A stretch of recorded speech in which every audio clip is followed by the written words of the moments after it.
Hi guys mga kabes, ito naman ang ating first time ko naman makakita naman kaya sobrang na, tagaw na. Apagdawi pa, nung minsan, yun. O apagdawi lang nung kuha niya, mayroon tae-tae. Yun o. Mayroon tae-tae niya. Gumagabaw. Gumagabaw yan.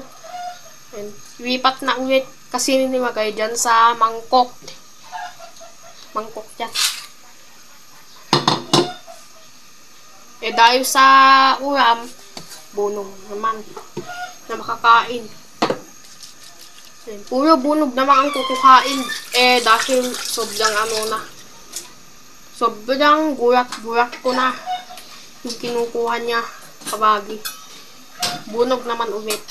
Puro bunog naman ang kadawasan i-vlog ko. At di magic sa seasoning pack. Wag mong lagyan naman ng subtitle mga kabes. Tapos, lagyan ng asin mga kabes.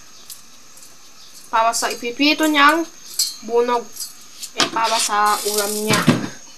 O para sa kanya, o para sa ulam niya.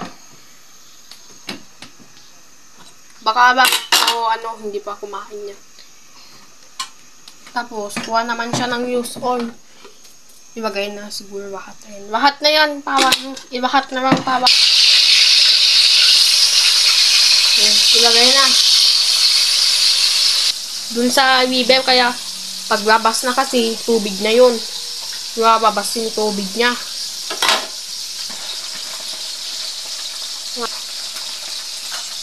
Sana namang makasurvive pa mga kapak. Para hindi pa namatay, pero matagal pa yan yung tay, kaya mas pinunong ko na sana yung video kung nung inuna ko pa yung May, mas pinunong ko na sana, pero kaso walang alam ko.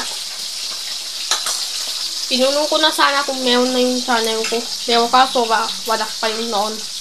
Ngayon ginawa ko naman. Bakit nilipat yung sabaw? Kaya nagulat naman tayo. Laking gulat na din siya si Papa. At mamakas yung bunga na. Laking gulat din tayo. Asal na din tayo. Sabi ko, ayan. Gulatin mo na ako, sabi ko. Sa kanya. Mayroon pang shrimp, kaya hindi ko na sabihin na. Bunog na nga, syempre, isang-isa lang. Dahil kakahiya naman kapag sinasabi mo. Hindi ko pa na-vlog yung tagal.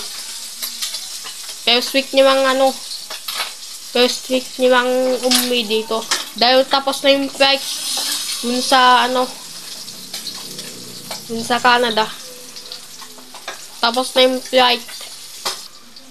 Repos ko muna. So, ito ang ating bunog naman. Bunog na nakalagay dito sa Mama Doll. Bye!